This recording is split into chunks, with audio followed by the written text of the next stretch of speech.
청취자 여러분, 안녕하세요. 저는 경기 군포에 거주하는 30대 중후반 여성입니다. 남편과는 이혼했고, 현재 아빠가 물려주신 재산으로 새로운 삶을 살고 있어요. 고아로 어렵게 자라서 그런지 가족을 소중하게 생각하며 살았습니다. 어떻게든 내 가족만은 지키고 싶다는 생각이 강했어요. 하지만 가족도 가족 나름이더라고요. 돈만 밝히는 시모와 남편에게 정 떨어져서 이혼했습니다. 저와 아빠를 가족으로 생각하지 않는 그들을 저 역시 똑같이 버린 셈이에요. 그럼 지금부터 아빠가 제게 물려준 재산이 어느 정도인지도 모르고 구질구질하게 본인들 이익만 챙기려다 새된 시댁 이야기 들려드릴게요. 제가 기억하는 아빠의 모습은 딱 하나입니다. 보육원 앞에서 제게 짐가방과 10,000원짜리 지폐 몇 장을 쥐어주며 여기서 기다리라고, 몇 밤만 자면 돈 많이 벌어서 데리러 오겠다고 했어요. 엄마는 집 나간 지 오래고 아빠 혼자 저를 키우시다가 생활이 어려워 저를 보육원에 맡기셨습니다. 아빠가 일 나가면 늘 집에 혼자 있어서 그런지 보육원에 가는 게 싫지 않았어요. 아빠는 여기 들어가면 친구들 많아서 하나도 안 심심할 거라고 하셨거든요. 어려서 친구들 많다는 소리에 좋게만 했습니다. 아빠가 데리러 올 거라는 말을 철석같이 믿었어요. 그래서 해맑게 웃으며 아빠에게 손을 흔들어 줬고 저는 제 발로 보육원에 들어갔습니다. 그렇게 저는 버림받았어요. 아빠는 꼭 데리러 오겠다는 약속을 지키지 않으셨습니다. 제가 성인 되어 보육원을 나가는 날까지도 말이죠. 그동안 참 많은 일들이 있었습니다. 입양 갔다가 파양도 당하고 여러 보육원을 옮겨다니며 자랐어요. 늘 부모가 없다는 그늘이 저를 가렸고 부모의 사랑받으며 자란 친구들을 부러워했습니다. 그러다 사춘기에 접어들고 고등학생이 되었을 때는 그깟 부모 필요 없다며 막 나가기도 했어요. 남들은 그랬습니다. 네 아빠는 절대 데리러 오지 않는다. 널 버린 거다. 저도 알고 있지만 그래도 마음 한쪽에 희망을 품고 살았어요. 조금 늦어도 좋으니까 언젠가는 꼭 데리러 왔으면 좋겠다는 희망을 안고 살았습니다. 그러나 저를 보는 남들의 시선이 차가웠고 매 순간이 상처였어요. 이 세상에 나를 제일 많이 사랑해주고 지켜줄 수 있는 건 나 자신뿐이라는 결론을 내렸습니다. 그렇게 저는 아빠를 잊고 홀로 서기를 시작했어요. 이 악물고 공부한 탓에 좋은 대학에 들어갈 수 있었고 졸업 후 대기업에 입사했습니다. 그러다 친구의 소개로 남편을 만나 결혼했어요. 처음 시댁에 인사드렸을 때 고아인 저를 탐탁치 않게 여겼지만 대기업에 다닌다고 하자 태도를 싹 바꾸더군요. 대기업에 다니고 있다고? 내가 알고 있는 그 회사에 다니고 있다는 거지? 거기 들어가려면 공부도 잘해야 되고 대학도 좋은 데 나와야 하는 거 아니야? 당연하지. 내 여자친구 서울대 나왔어. 아이고, 기특하기도 하지. 고아로 자라면서 많이 힘들었을 텐데 포기하지 않고 공부 열심히 했구나. 그래, 이렇게 악착같이 해야 성공하는 거야. 널 버린 부모는 네가 대기업에 다닌다는 말 들으면 땅을 치고 후회할 거다. 대기업 연봉이 얼마나 높은데. 성과금도 많고 대출도 잘 나오고. 솔직히 처음에는 고아라는 게 마음에 좀 걸렸어.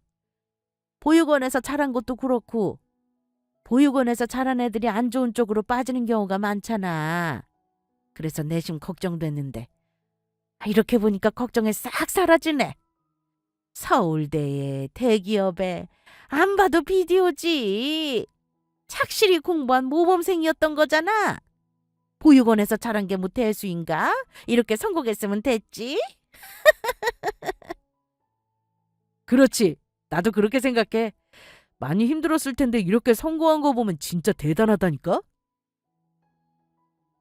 남편은 저보다 못한 지방대학을 나왔고 중소기업에 다니고 있었어요.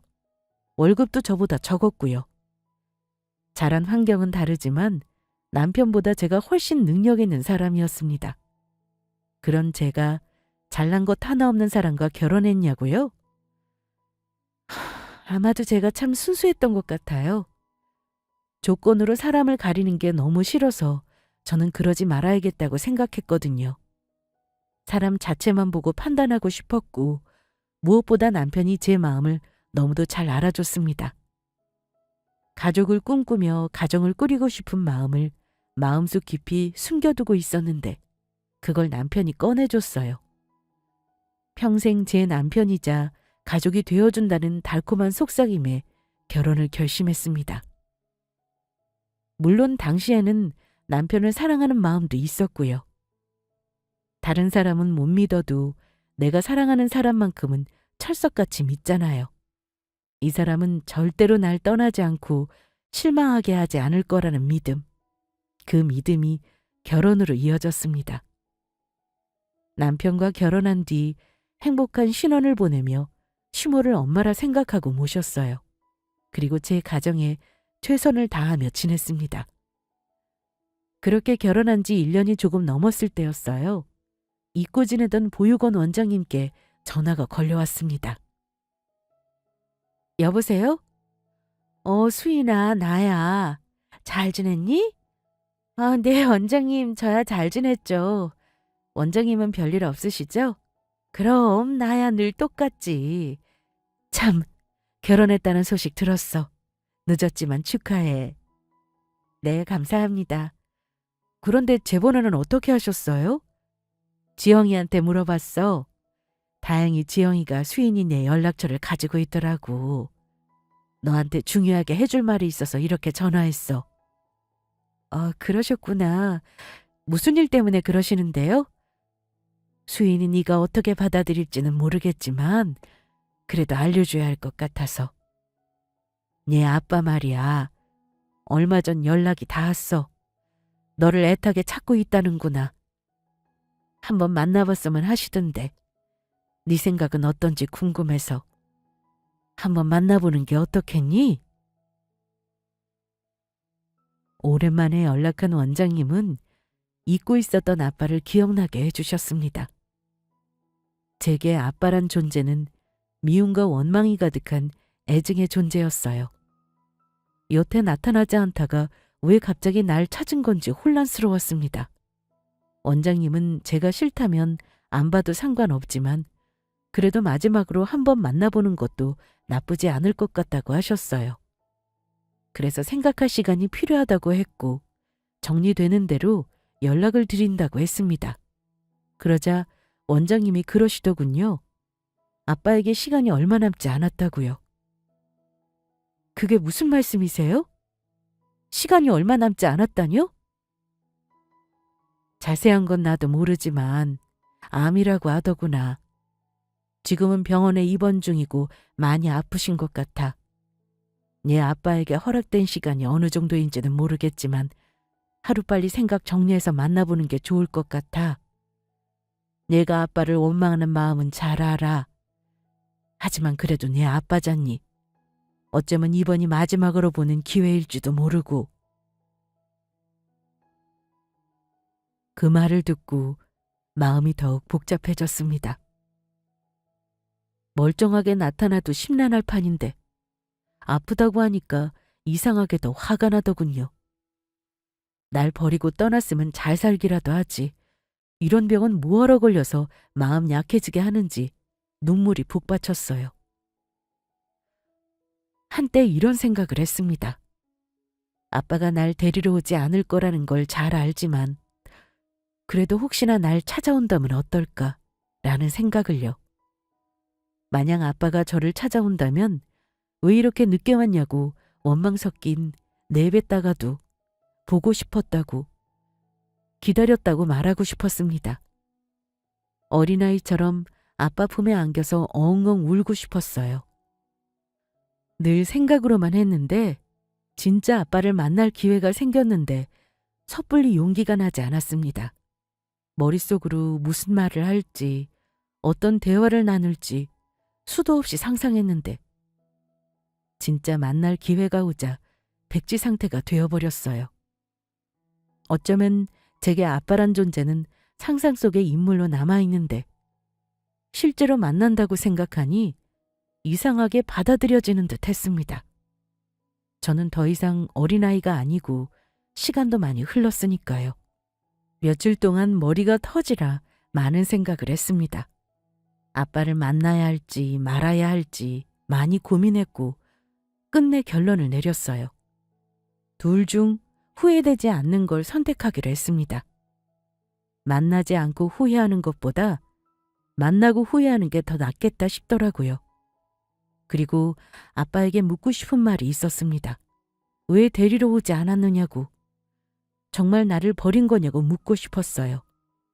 비록 아빠는 날 버렸지만 난 서울대 나오고 대기업 다니면서 이렇게 잘 살고 있다는 모습도 보여주고 싶었습니다. 당신이 날 버려도 난 나를 버리지 않았다는 걸 똑똑히 보여주고 싶었어요.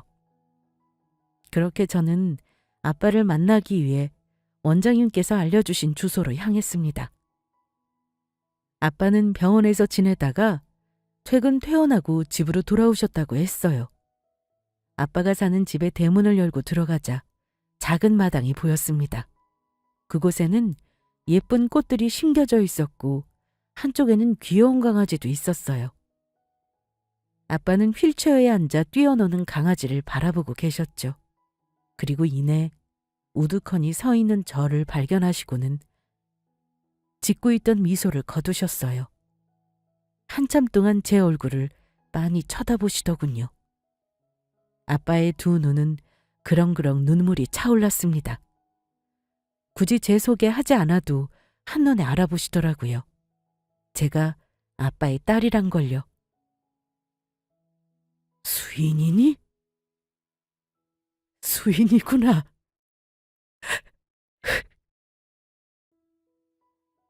아빠는 제 이름을 부르며 눈물을 흘리셨어요. 저 역시 그런 아빠를 보며 참았던 눈물을 흘렸습니다. 못 본 사이에 많이 컸구나. 어릴 적 얼굴이 남아있기는 한데 젊은 시절 네 엄마 얼굴을 쏙 빼닮았어. 그래, 결혼했다면서? 아빠 없이 혼자 결혼하느라 힘들었지? 보육원 원장님께 네 이야기 들었어. 힘든 환경 속에서도 공부 열심히 했다며. 그 어렵다는 서울대에 다 가고 지금은 대기업에 다니고 있다지?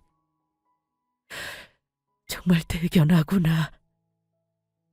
아빠 없이 이렇게 훌륭하게 잘 커줘서 정말 고마워. 오랜만에 만난 아빠는 많이 늙었지? 병까지 얻어서 이렇게 휠체어 신세나 지고. 아, 참 우리 딸이 왔는데 내가 뭐라도 내와야지. 거기 그렇게 서 있지 말고 어서 이리 와서 앉아. 얼른 가서 마실 거랑 과일 가져올게. 됐어요. 우리가 얼굴 마주보고 차 마실 사이는 아니잖아요. 사실 아빠가 너무 원망스럽고 미워서 안 볼 생각이었거든요. 그런데 원장님께서 그러시더라고요. 한 번은 만나보라고. 그래서 온 거예요. 많이 아프시다면서요. 죽기 전에 마지막으로 저한테 사과하고 죄책감 덜어보려고 그러시나 본데 그러지 마세요. 저는 아빠 죽어도 용서 못해요. 아니, 안 해요. 아빠가 너무 싫지만 그래도 한 번은 묻고 싶은 게 있어서 왔어요. 왜 날 데리러 오지 않았어요? 사는 게 힘들어서 어쩔 수 없이 버렸다 이런 뻔한 말 하겠지만 그래도 아빠한테 직접 듣고 싶어서 묻는 거예요. 원망 섞인 저의 물음에 아빠는 고개를 떨구고 죄인의 표정을 지었습니다. 그리고 이내 본인의 지갑을 꺼내더니 그 속에서 낡은 사진을 한 장 펼쳐 보이셨습니다. 사진 속에 해맑게 웃고 있는 사람은 어린 시절의 저였어요. 얼마나 사진을 들여다봤는지 세월의 흔적이 고스란히 남아 있었습니다. 아빠는 떨리는 손으로 사진 속에 제 얼굴을 쓰다듬으시더니 이내 서글픈 눈빛으로 저를 쳐다보며 말씀하셨어요. 버린 게 아니야. 아빠는 단 한 번도 우리 딸을 버린 적이 없어. 다른 남자랑 바람나서 네 엄마 그렇게 집 나가고 나 혼자 어린 널 키워야 했지. 그때 아빠는 아주 부족한 사람이었어.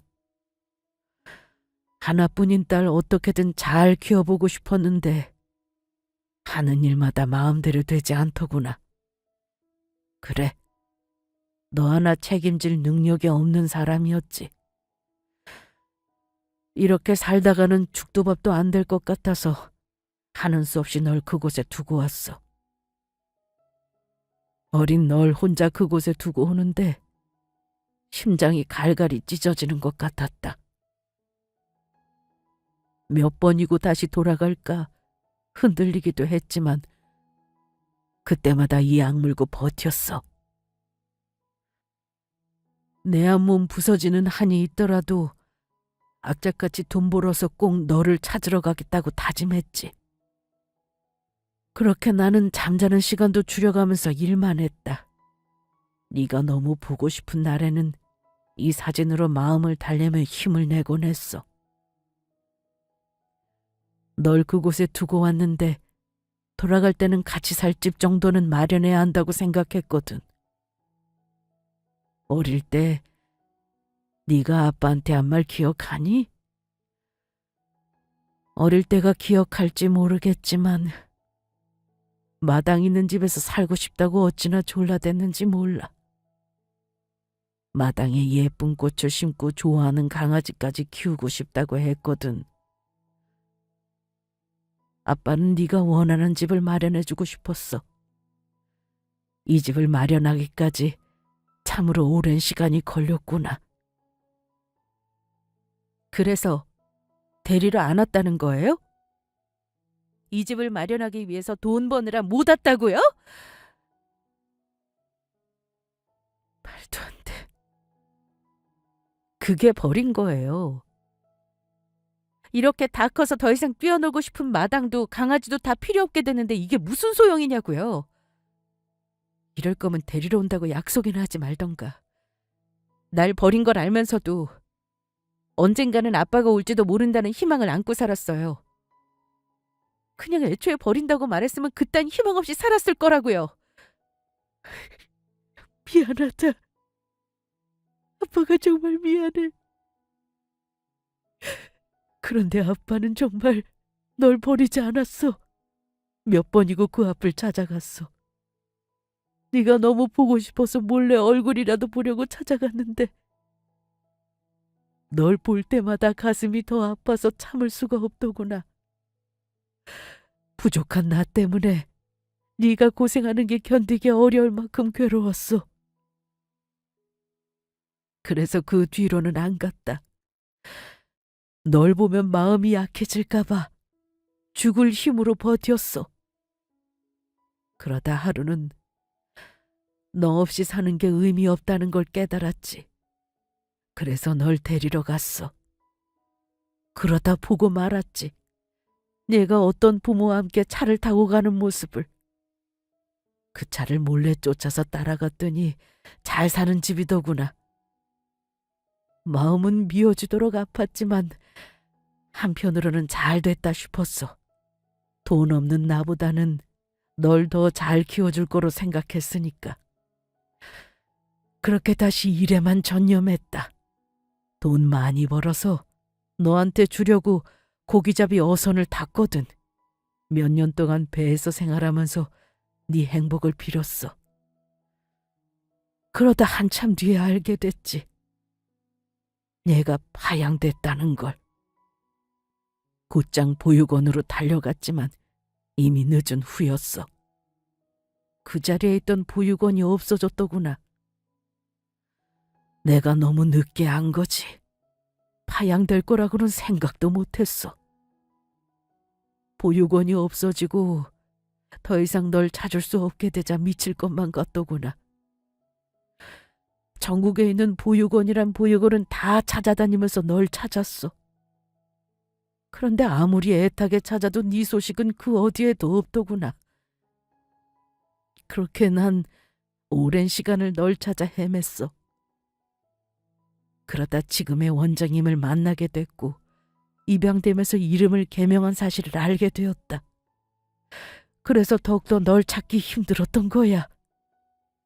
아빠의 말을 듣고 저는 큰 충격에 빠져 하염없이 눈물을 흘렸습니다. 맞아요. 저는 어릴 때 입양되면서 이름을 개명했습니다. 수인이에서 수아로요. 그러다 다시 파양되고 성인이 되었을 때 전의 이름으로 다시 개명했습니다. 수아란 이름은 저와 어울리지 않는다고 생각했기 때문이에요.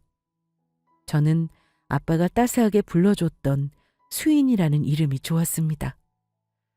그래서 뒤늦게 되찾았는데 아빠의 말을 들으니 알겠더군요. 그동안 나를 버렸다고 크게 오해하고 있었다는 것을요. 제가 알지 못한 사정이 있었던 건데 그것도 모르고 아빠를 원망하고 미워했던 게 너무도 죄송했습니다. 미안해, 수인아. 아빠가 너무 늦었지? 몇 번만 자면 데리러 온다고 약속했는데 수십 년이 흘러서야 이렇게 만났구나. 날 용서하기 쉽지 않겠지만 그래도 같이 밥이나 함께 하면 안 될까? 아빠 얼굴 꼴 보기 싫겠지만 그래도 죽기 전에 우리 딸이랑 같이 얼굴 마주보면서 밥 한 번 먹고 싶어. 아빠로서 뭐 하나 해준 건 없지만 따뜻한 밥이라도 한 끼 먹이고 싶어서 그래. 그래야 편히 눈 감을 수 있을 것 같아. 아빠가 수인이 좋아하는 거로 차려줄 테니까 조금만 기다려. 아빠는 제게 뭔가를 해줄 수 있다는 생각에 기쁜 표정을 지었습니다. 휠체어에서 가볍게 몸을 일으키더니 부엌으로 가서 밥을 차렸어요. 식탁에 차려진 음식들은 어린 시절 죄다 제가 좋아했던 음식들이었습니다. 그걸 보니까 눈물이 울컥 나오려고 했어요. 아빠는 계속해서 밥 위에 반찬을 올려주고 손수 생선에 가시까지 발라주며 챙겨주셨습니다. 됐어요. 어린애도 아니고 제가 알아서 먹을 수 있어요. 나한테는 어린애나 마찬가지야. 옆에서 우리 딸 잘하는 걸 못 봐서 그런지 나한테는 그때 그 시절로 멈춰 있어. 아직도 아빠가 손길이 필요한 어린아이 같아. 부모가 있다는 건 참으로 행복한 일입니다. 아빠에게 받은 맹목적인 사랑이 싫지 않았어요. 아빠에게 저는 아직도 그 시절의 어린 꼬마였습니다. 물가에 내놓은 어린아이처럼 대해주셨고 불편한 몸으로 뭐든 다 해주시려고 하셨어요. 이 모습을 통해 확실히 알겠더군요. 오랜만에 만난 아빠에게서 참으로 많은 사랑이 느껴졌습니다. 그동안 아빠가 저를 얼마나 애타게 찾고 그리워했는지 뼈저리게 느껴지더라고요. 어쩔 수 없는 사연이 있었던 건데 그런 아빠를 오해하고 원망했던 저 자신이 부끄러워지기 시작했어요. 그렇게 식사를 마치고 집으로 돌아가려고 하자 아빠는 아쉬운 듯 반찬과 과일을 이것저것 챙겨주셨어요. 그리고는 오고 싶을 때 언제든지 오라고 말씀하셨습니다. 마음 같아서는 죽는 날까지 매일매일 보고 싶은데 그건 본인 욕심이고 제가 원하는 대로 하겠다고 하셨어요. 갑자기 나타난 아빠라 당황스러울 거라면서 더 이상 보기 싫다면 그것도 다 이해할 수 있다고요. 솔직히 처음에는 돌아가시기 전 마지막으로 보고 오자라는 마음으로 왔어요. 그런데 오해를 다 풀고 나니까 혼자 남겨진 아빠의 모습이 마음에 걸렸습니다. 다리에 힘이 빠져서 휠체어 타고 다니셔야 한다면서요. 혼자서 어떻게 지내시려고요. 식사도 하셔야 하는데. 챙겨줄 사람 없잖아요. 괜찮아. 아빠 걱정할 거 없어. 그토록 보고 싶은 딸 만났잖아. 아빠는 이제 죽어도 여한이 없어. 안 먹어도 배부르다는 말이 뭔지 알 것 같아. 아빠는 저를 쳐다보고 환하게 웃으셨습니다. 아빠의 얼굴에서 말로 표현할 수 없는 행복이 느껴졌어요. 저 하나로 이렇게나 행복해할 수 있나 싶더라고요. 저는 애가 없어서 부모의 마음을 다 헤아리지 못했지만 아빠를 보고 어렴풋이 알겠더라고요. 이게 바로 부모의 사랑이라는 것을요. 솔직히 슬프고 속상하기도 했지만 기뻤습니다. 아빠가 날 버린 게 아니라는 걸 알게 돼서 행복했어요. 그래서 그런지 집으로 돌아와서 많은 생각이 들었습니다. 아빠가 챙겨주신 반찬과 과일을 보며 계속해서 눈물이 벅차올랐어요. 중간중간 기침하던 모습과 휠체어에 앉아 계신 아빠의 모습이 떠올랐습니다. 아픈 몸으로 혼자 계시는 게 걱정스러웠어요. 그래서 고민 끝에 아빠를 모셔야겠다고 결심했습니다. 절 버린 것도 아니고 어쩔 수 없는 상황으로 헤어진 것 뿐이잖아요. 모든 걸 다 알아버린 상황에서 모른 척할 수 없었습니다. 무엇보다 아빠는 평생 저를 그리워하며 찾아다니셨어요. 보육원에 저를 두고 온 날부터 그렇게 본인을 자책하고 원망하다가 몹쓸 병까지 얻으신 거예요. 그런 아빠를 자식으로서 어떻게 모른 척할 수 있을까요? 아빠와 제게 허락된 시간은 많지 않은 상황입니다. 아빠가 살아계시는 동안 자식으로서 최선을 다하고 싶었어요. 그래야 후회가 없을 것 같았고 평생 저만 그리워한 아빠에게 저라는 선물을 드리고 싶었습니다. 그래서 이 사실을 남편에게 다 털어놓았어요. 사실 아빠를 찾았다는 걸 남편에게 말하지 않았습니다. 저만 잠깐 보고 다시는 안 볼 생각이었는데 상황이 달라졌으니 모든 걸 이야기할 수밖에 없었어요. 남편에게 아빠와의 오해를 다 풀었고 아픈 아빠를 모시고 싶다고 했습니다. 그러자 남편은 우리가 왜 모시냐면서 펄쩍 뛰더군요. 저는 아빠를 찾았냐고 축한다는 말이 먼저 나올 줄 알았어요. 그래서 제 이야기를 듣고 얼른 모시자고 할 줄 알았는데 이런 반응이 나올 줄 예상하지 못했습니다. 왜 모시냐니? 그럼 아픈 아빠를 혼자 내버려둬? 아픈 건 안타까운 일이지만 그렇다고 우리가 모시는 건 오바 아니야? 막말로 그동안 모른 척 따로 살았는데 인제 와서 같이 사는 건 조금 그렇지. 그건 몰랐을 때 일이잖아. 아 그래도 난 싫어. 인제 와서 없던 장인어른이 생기니까 솔직히 당황스럽다. 나더러 뭘 어떻게 하라고. 그리고 간병 그거 아무나 하는 거 아니야. 그거 얼마나 힘든 일인 줄 알아? 우리 서로 회사도 다녀야 하잖아. 아빠 모시고 오면 회사에 말해서 휴직계 낼 거야. 길게 내는 거 어려우면 관두던가. 뭐? 관두기는 어딜 관둬? 아픈 아빠 때문에 대기업을 포기한다는 거야 지금? 당연한 거 아니야? 입장 바꿔서 어머님이 아프면 자기도 가만히 안 있을 거잖아. 갑자기 이런 말해서 당황스러울 거 알아. 그렇지만 자기가 이해해줬으면 좋겠어. 아빠한테는 시간이 많이 없어. 그동안 못한 효도 이렇게라도 하고 싶어. 후회 같은 거 조금이라도 남기고 싶지 않아서 그래. 자기한테 신경 쓸 일 없도록 할게. 아빠 간병하면서 집안일이랑 다 내가 알아서 할게. 그러니까 아빠 모시는 거 이해해줘. 아니 그렇게 못해. 진짜 너무 이기적인 거 아니야? 다른 사람도 아니고 나 자기 남편이야. 남편이 내가 싫다는데 왜 자꾸 이래? 자기가 아무리 알아서 한다고 해도 불편한 건 불편한 거야. 내가 부담스러울 거 생각 안 하냐? 아니 내 집에서 내가 왜 자기 아빠 눈치 보며 지내야 하냐고. 그리고 이깟 일로 회사를 관두는 것도 절대 동의 못해. 다른 사람들은 대기업 들어가려고 혈안인데 간병하는 것 때문에 관두겠다고? 미쳤어? 연봉 좋고 대우 좋은 꿀 같은 회사를 아버님 때문에 관둔다는 건 미친 짓이야. 막말로 시간이 얼마 안 남았다며. 곧 있으면 죽을 사람인데 네가 뭐하러 그렇게까지 희생을 해? 나중에 애 낳고 더 넓은 집으로 이사 갈 생각 안 하냐고? 뭐? 자기 말이 좀 심하네? 어차피 죽을 사람이니까 그냥 가만히 내버려두라는 거야? 어떻게 그런 식으로 말할 수 있어? 아니 내 말은 회사까지 관두기에는 아깝다 이거지. 내 말이 틀린 건 아니잖아. 잠깐을 위해서 너무 큰 걸 희생할 필요가 뭐 있냐는 거야. 아버님도 본인 때문에 회사 관두는 거 원치 않으실걸? 아무리 생각해도 모시는 건 아니야. 여러모로 우리만 힘들어진다니까. 그러지 말고 그냥 자주 들여다보는 걸로 하자. 그게 낫잖아, 뒤탈 없고. 당신한테 정말 실망이다. 내가 당신을 오해했나 봐.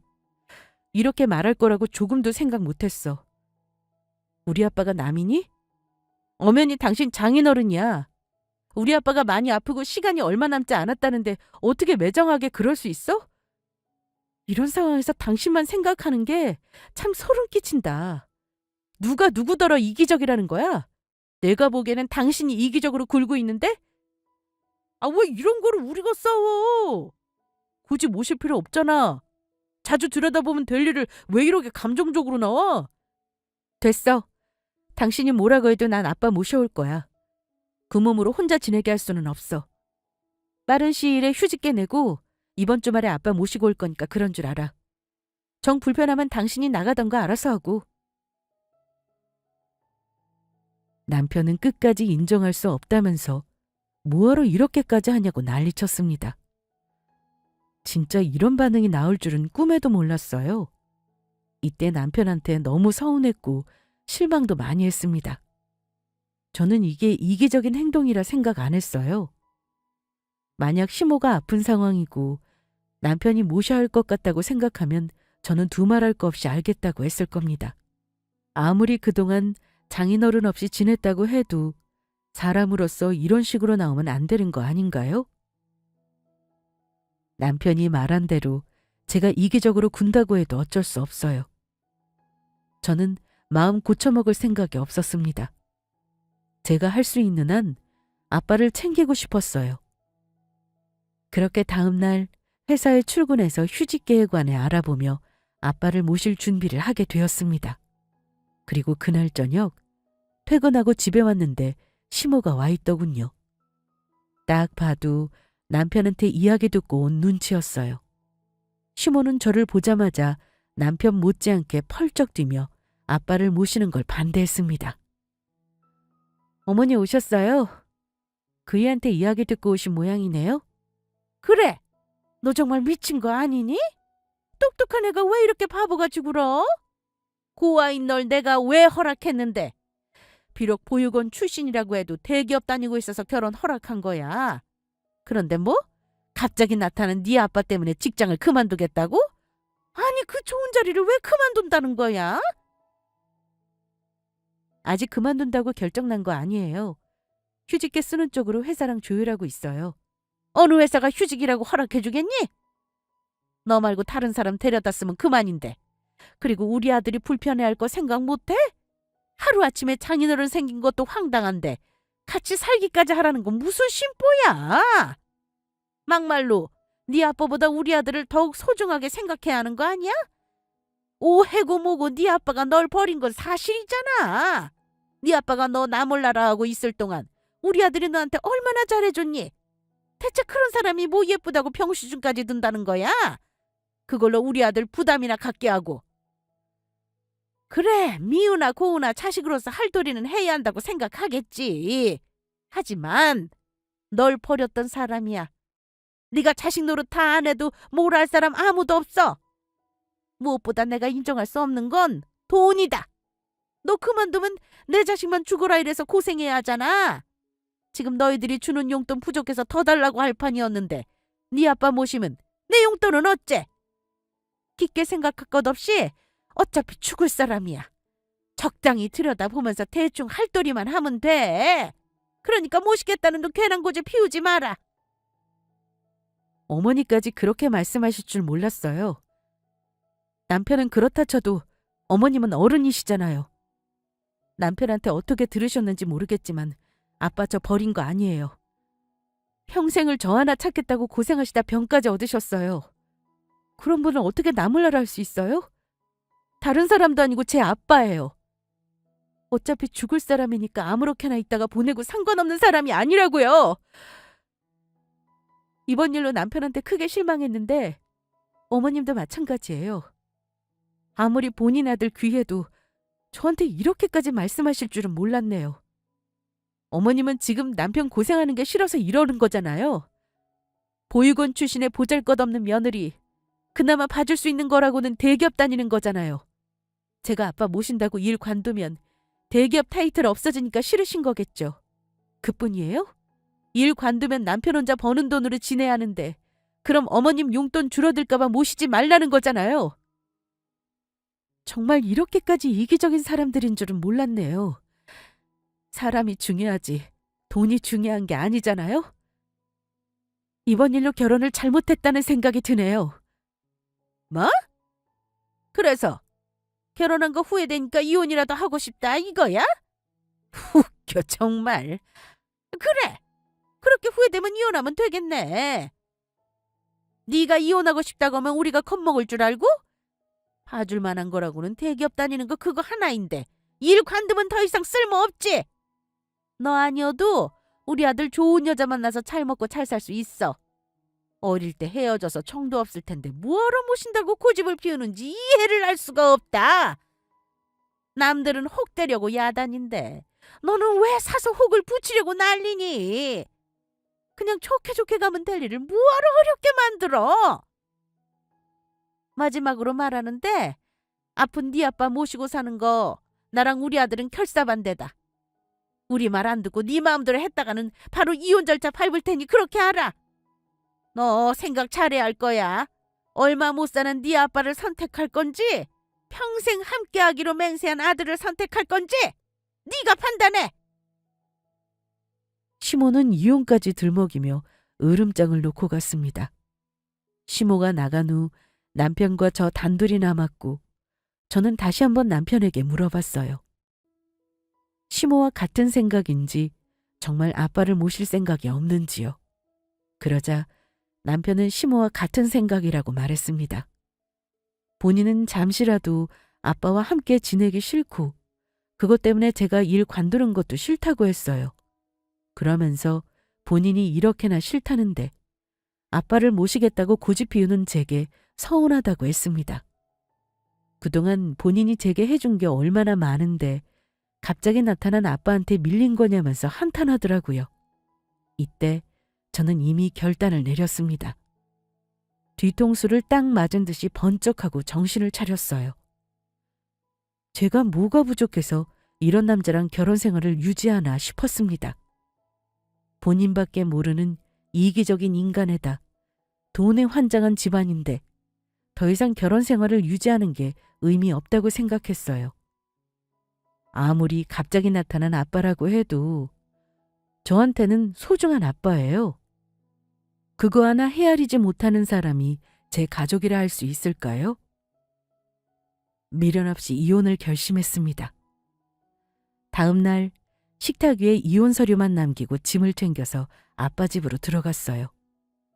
남편은 진짜 이런 식으로 나올 거냐면서 노발대발했고 저는 너 같은 놈이랑 더 이상 같이 살고 싶지 않으니 도장 찍으라고 했습니다. 마지막으로 기회를 주겠다며 딱 한 번 붙잡더라고요. 그래서 됐다고 단칼에 거절했습니다.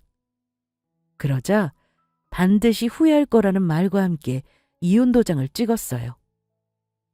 그렇게 우리는 이혼했고 저는 아빠 집에서 아빠를 간호하며 소중한 시간을 보냈습니다. 그리고 정확히 2달 후 아빠는 제 곁을 떠나셨어요. 못난 아빠라 많이 미안했고 사랑했다는 말과 함께 다음 생에 다시 아빠로 태어난다면 그때는 더 잘해주겠다는 말과 함께 말입니다. 말이 간호지 저는 아빠와 함께 있으면서 과분한 사랑을 받았어요. 오히려 아빠가 제 마음을 간호해 주셨습니다. 아빠의 죽음을 받아들이기까지 힘들었지만 아빠의 마지막 가는 길 정성껏 모시고 싶었어요.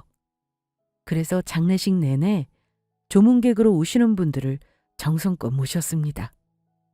그렇게 마지막 날을 앞두고 있는데 초대하지 않은 사람 시모와 남편이 장례식장을 찾아왔어요. 뭐야? 당신하고 어머님이 여긴 어떻게 알고 왔어? 친구놈한테 들었어. 잊었나 본데 당신 친구가 내 친구 와이프잖아. 그래서 왜 온 건데? 여기 올 정도로 우리 아빠한테 애틋한 감정이 있었던가? 그런 거 없었잖아. 어차피 죽을 사람이라 귀찮아했지. 그래도 돌아가셨다고 하니까 미안한 마음이라도 들었어? 그럴 리가. 나하고 조금도 상관없는 사람인데 미안은 무슨. 그럼 왜 온 건데? 내 목 챙기러 왔어. 생각해보니까 너무 억울하잖아. 너랑 결혼한다고 들인 돈이 얼만데. 이혼하면서 재산 분할하느라 손해본 것만 생각하면 아직도 치가 떨려. 너 때문에 내가 왜 그런 피해를 봐야 하냐? 뭐? 너 진짜 최악이구나. 우린 이미 끝난 사이야. 이제 와서 내 몫을 왜 찾는 건데? 왜 못 찾아? 아직 우리가 이혼한 거 모르는 친구들 많거든? 회사 사람도 그렇고. 조의금이라도 받아야 할 거 아니야. 나한테 들어온 돈이 얼만데 그걸 놓쳐? 뭐? 뭐 이런 게 다 있어. 우리 아빠 모시기 싫다고 이혼한 주제 어디서 조의금 타령이야? 내가 그렇게 둘 것 같아? 됐으니까 당장 나가. 우리 아빠 마지막 가는 길 어지럽히지 말고 여기서 당장 꺼지란 말이야. 아, 이거 왜 이래? 내 몸을 알아서 챙겨간다니까. 사람들 많이 와서 슬퍼해주면 너도 나쁜 거 없잖아. 그래. 네 아빠 한평생 외롭게 살았을 텐데 마지막 가는 길 많은 사람이 배웅해주면 네 아빠도 좋아하실 거 아니냐. 글쎄 그딴 거 필요 없다고. 당장 안 꺼져? 경찰 부르기 전에 얼른 꺼지라고. 이렇게 지독한 인간들은 처음입니다. 우리 아빠 죽음을 슬퍼하러 왔다고 해도 기가 찰 노릇인데 조의금 챙기러 왔다고 하니까 열받아 죽는 줄 알았습니다. 우리 아빠의 마지막 가는 길을 이딴 식으로 더럽히다니 용서할 수 없었어요. 그래서 간신히 참고 나가라고 말했지만 들은 척도 안 했고 경찰을 불러야 하나 고민하면서 남편과 신랑이 하고 있었어요. 그리고 그 순간 검은색 정장을 입은 중년 남자가 장례식장 안으로 들어왔습니다. 아빠의 이름을 부르며 그 누구보다 구슬피 우셨어요. 장원아, 야, 이 자식아, 그렇게 가버리면 나더러 어쩌라고. 너한테 진 빚도 다 못 갚았는데 이렇게 가버리면 어쩌란 말이야.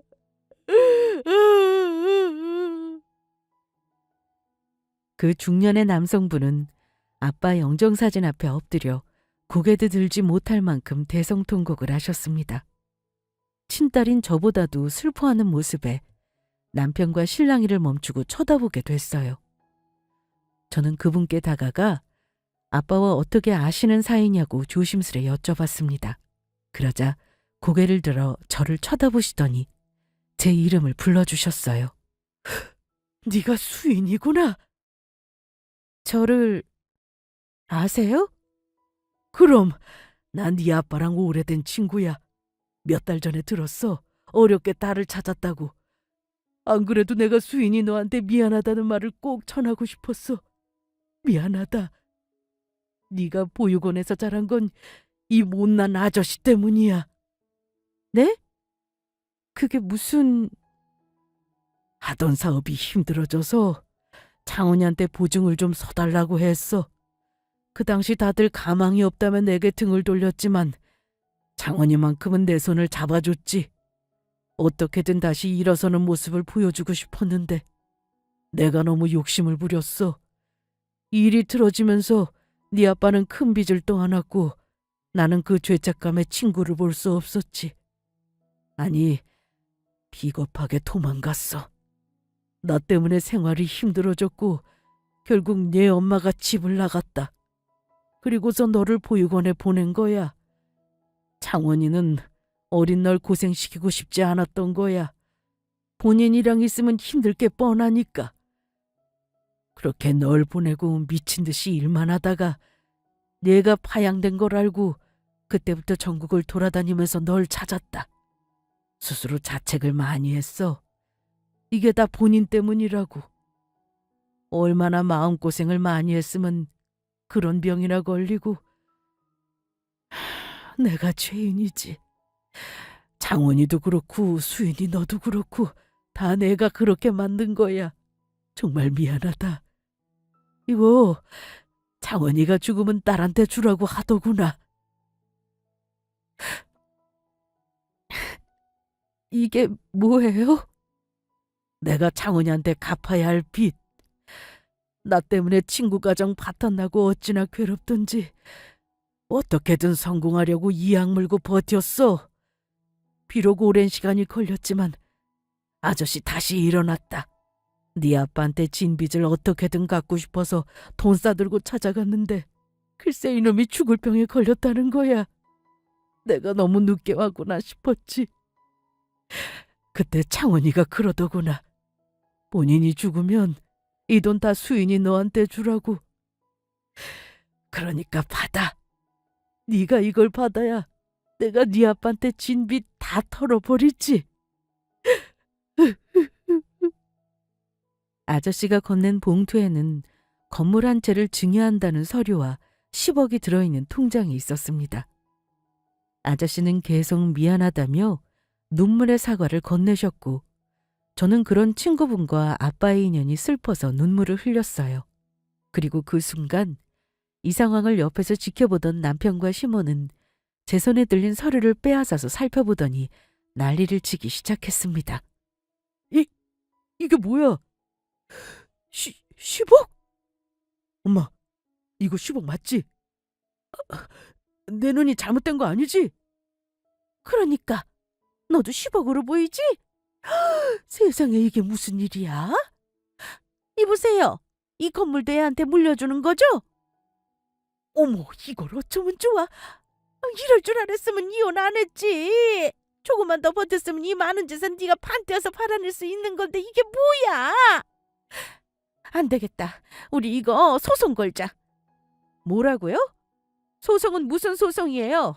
우리 아빠가 나한테 주는 돈인데 이걸 당신들이 왜 넘봐? 당연히 소송 걸어야지. 아까 너랑 이혼하면서 손해봤다는 말 까먹었어? 그거 네가 다 배상해줘야 할 거 아니야. 내가 누구 때문에 이혼했는데? 애초에 먼저 이혼하자고 말 꺼낸 사람은 너잖아. 그러니까 네가 책임져야지. 더도 말고 덜도 말고 네가 받는 거에 딱 반만 떼줘. 미친 소리 작작해. 네가 뭘 한 게 있다고 반을 떼달라 말아야? 나 받을 권리 있어. 네 아빠만 갑자기 안 나타났으면 우리 이혼할 리 없고 나 이혼남 될 일도 없어. 안 그래? 너 때문에 내가 지금 얼마나 큰 피해를 보고 있는 줄 알아? 그거 보상하려면 돈밖에 더 있냐고. 아 됐고. 못 준다고 버티면 소송 걸 테니까 그렇게 알아. 아니면 두고두고 괴롭혀서 토해내게 만들 테니까 각오하라고. 세상에 별 미친 소리를 다 들어보네요. 지가 한 짓은 기억 못하는지 저한테 피해 보상을 요구했습니다. 돈 달라고 별 거지 같은 말에 도저히 못 참고 뺨을 한 대 때렸어요. 그러자 분에 못 이겨 고래고래 소리 지르면서 화환을 쓰러뜨리고 난동 피우길래 경찰을 불렀습니다. 남편과 시몬은 경찰선에 끌려나갔고 저는 이 일을 그냥 넘기지 않기 위해 법적으로 대응했어요. 자기들도 어디서 본 건 있어서 소송 걸겠다고 난리쳤지만 이내 꼬리를 내렸습니다. 아빠 친구분께서 크게 성공하셨는지 능력 있는 변호사를 붙여주셨고 아빠처럼 저를 든든하게 지켜주셨거든요. 그분의 도움으로 남편과 시몬은 오히려 불이익을 당하게 되었습니다. 그 뒤로 상황 파악을 마쳤는지 제게 잘못했다면서 용서를 빌었고 한 번만 봐달라는 등 구질구질하게 굴다가 사랑 운운하며 다시 잘해보자고 개수작 부렸어요. 다 제 돈 보고 그딴 소리를 하는 거겠죠? 저는 그런 인간을 철저하게 짓밟고 무시했습니다. 번호도 싹 바꾸고 상대를 안 해줬어요. 지가 조금이라도 사위 노릇을 했다면 제가 이렇게까지 안 했을 거예요. 본인 팔자 본인이 꼰다고 이게 다 남편의 업보죠. 아무튼 저는 한 차례 큰일을 겪고 난 뒤 회사를 그만두고 아빠가 살던 집에서 지내고 있습니다. 아저씨가 물려주신 건물 월세 받으면서 봉사도 다니고 배우고 싶은 공부도 다시 시작했습니다. 비록 아빠는 제 곁에 없지만 혼자라고 생각하지 않아요. 아빠가 언제나 제 곁에서 저를 지켜주신다고 믿고 있습니다. 아, 또 아저씨가 아빠 역할을 톡톡히 하고 계시기도 하고요. 저는 아빠의 바람대로 행복한 삶을 살 거예요. 그럼 지금까지 저의 긴 사연 들어주셔서 감사합니다.